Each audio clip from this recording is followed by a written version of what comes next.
Three Religious Rebels, Part 2, Alberic, Chapter 6. This chapter is entitled A Falling Leaf. As Stephen walked along the corridor that led to the abbot's room, he reflected that for almost 10 years he had been making this visit daily.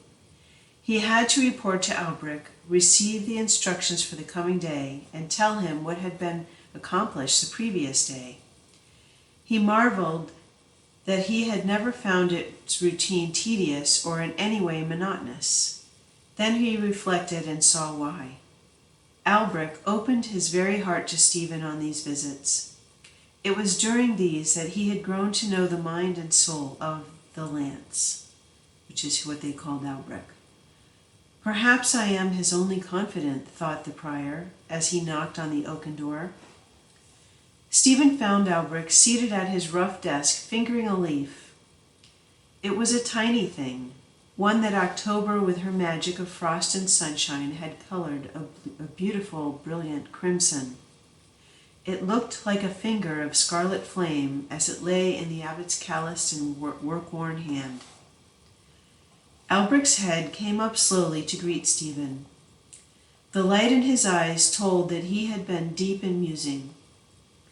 Carefully, he placed the finger of scarlet beauty in the center of the unfinished board that served him as desk, then turned to Stephen and said, "This has been telling me much about the beauty of God, the grandeur of life, and the loveliness of death. I was out to our latest grave today,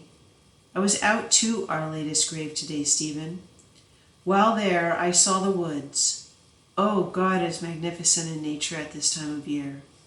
Don't you always find him so?"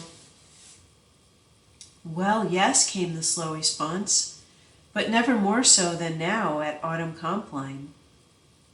"What a beautiful concept," exclaimed Stephen. "Autumn compline. And isn't it a true one?" asked the abbot. "Summer's day is done. Vespers have already been chanted. Now it is compline time. Soon the year will be dead. I was thinking much on death today, Stephen, and much more on life. As I knelt at Brother Christian's grave, my prayers were short, but my thoughts were long." "He was a good brother," said Stephen, "earnest, simple, sincere." "Yes, he was all that.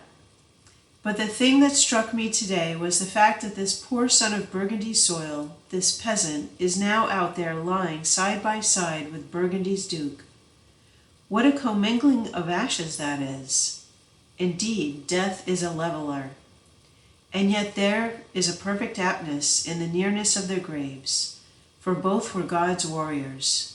Both were battle-scarred penitents." Steve caught his abbot's mood and joined him by exclaiming, Wasn't Odo magnificent in his conversion?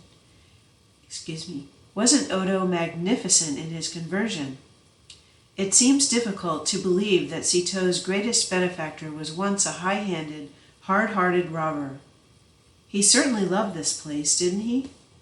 Indeed he did, and that last act of his crowned his life fittingly.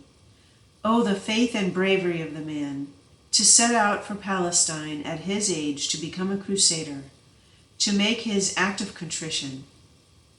Indeed, he was a nobleman. Do you remember how he enjoyed his last day here? He was enraptured by the office and the Mass that day. Most likely that was the song that was ringing in his ears as he lay dying. You remember they say he looked up, smiled, and said, "I hear the choir of Citeaux." "He always had us in mind," said the abbot slowly, "and we must always have him in mind. Ah, that was a grand act of loyalty on the part of his men. They carried his body back over land and sea just to fulfill his dying request that he be buried in our midst. He wanted our prayers." Oh, he would have had them, no matter where his body lay. Then in a quizzical tone he added, "Wouldn't you have expected him to prefer to lie in your Godfrey de Bouillon, or at least to be buried somewhere in the Holy Land?" "I would," answered Stephen honestly. and it would have been fitting. The ashes of the great Godfrey and the heroic Odo, 2 warriors, 2 nobles, 2 penitents, 2 men who had turned to God after the mistakes of their youth. Doesn't it thrill you to think of Godfrey lying with those towering heroes of the Old Testament, Joshua, David, and Judas Maccabeus? God has an exquisitely delicate sense of fitness, hasn't he? That's exactly what struck me as I stood by the 2 graves in our cemetery today, said Alberic. I thought of Odo and Christian. What a contrast in life externally, but what a parallel internally. And in death they sleep together. What was the internal parallel? Penitence, answered the abbot. Then he turned and asked, Brother Christian wasn't with us long, was he, Stephen? Just under 4 years. What did he do in that time? Nothing extraordinary, answered the prior with a shake of his head. He was a good, sincere, simple brother. He did his duty. He was extraordinary. He was ordinary. Wrong, Stephen, very wrong, broke in the abbot. He did a most extraordinary thing.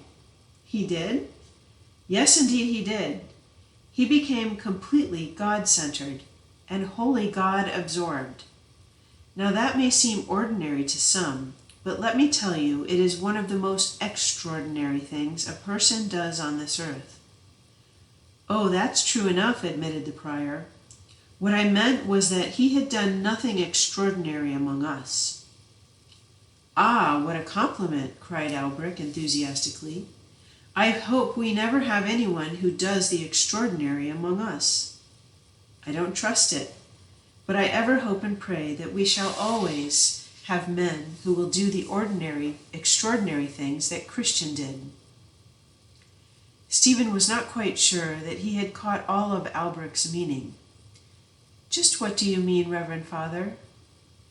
I mean that he gave his all to God. But that's our vocation, objected Stephen. True, replied the abbot. But it is good to stand off every now and then to get our vocation in perspective. Christian's grave and this falling leaf made me stand off today, and I saw the beauty of our lowly life as I haven't seen it in years. Stephen rested an elbow on the abbot's desk. Tell me about it, he begged. Alberic began slowly. Christian was a peasant, you know. He left the plow and a life of hard labor, came here and found what? A plow and a life of hard labor, Stephen nodded. But, resumed the abbot, there was a difference. You see, Stephen, even the peasant's drab existence has its times of leisure, its true pleasures and substantial joys. See them in the summer after an evening meal, sitting relaxed in the glory of a setting sun, or watch them as they gather round the glow of a winter's warm hearth. When Stephen again nodded his head in agreement, the abbot went on. Listen to them at vintage time, or watch them as they sing and dance on a swept threshing floor, while overhead a harvest moon rides high. Ah, indeed, they have their joys. Simple ones, I grant, but they are most satisfying. What did Christian have here? None of those. He had hardly a single moment all day that he could call his own. He was up in time to see the stars to bed. Before the dew was gone, he was at work, at hard work. When the sun was high, he sweated and prayed. When the day was weary, he had turned to rest. Christian came home. And to what? To rest? Indeed, no. He came home to read and pray. Every minute was spent according to regulations. Then as the night grew lovely, under the mellowness of a magic moon and the silver grandeur of silent stars, Christian went to a hard bed for a few hours of well-earned slumber. Now that was his life, day after day, for 4 full years. Strictly speaking, there was not a moment that he could call his very own, for everything was planned. What a life! Yes, what a glorious life! For every moment of it was given to God. The 2 men sat in silence. After a moment, the abbot shifted in his chair and said, "Stephen, I see now why people call us mad. And I see, as I never saw before, how perfectly beautiful, aye, heavenly, this mad life of ours. Our day and night is so planned that we cannot help becoming God-conscious, God-centered, totally God-absorbed." Christian was well prepared for heaven. He had spent 4 years in heaven's novitiate, our lowly little monastery tucked away in the swampy wood. Then, picking up the bit of crimson loveliness that lay on his desk, he continued, "When Christian fell, he fell like this tiny leaf. Oh, how like it." "You mean all changed? Beautiful?" "Yes, I mean all changed," said the abbot emphatically. "As I was turning from his grave this morning, this little leaf fluttered down through the branches of a tiny tree. It looked like a frail, floating flower, a flower of flame, beautiful beyond words. I stooped to pick it up, and as I did so, a lance of golden light shot down from the skies, pierced through the trees, and splintered itself at the base of the oak where my little leaf lay. I linked all three: Christian, the leaf, the lance. Christian came here green," Alberic went on. "In time he changed. He became more God-loving. At the end he was red with the rich redness of a true man's love. He caught the spirit of Citeaux quickly. He was in love with Jesus crucified, Stephen. He told me so often." The abbot sighed after that last sentence. Stephen wondered if it were a sigh of envy. But almost immediately Alberic resumed, "Stephen, our lowly life here is more magical than autumn's thrice magic wand. She changes the woods to a wonderland of green, red, russet, crimson, and gold, a wonderland of yellow, scarlet, and burnished browns. Our lowly life here changes souls of all colors to a silvery white purity and to a red, and at times even a searing white, love. Stephen, do you thank God enough for your vocation, for calling you so close to a sacred heart?" The prior had been lifted out of himself by the musical rhythm of the abbot's voice and by the intensity of his description. He straightened and finally answered, "Who can thank him enough, Reverend Father?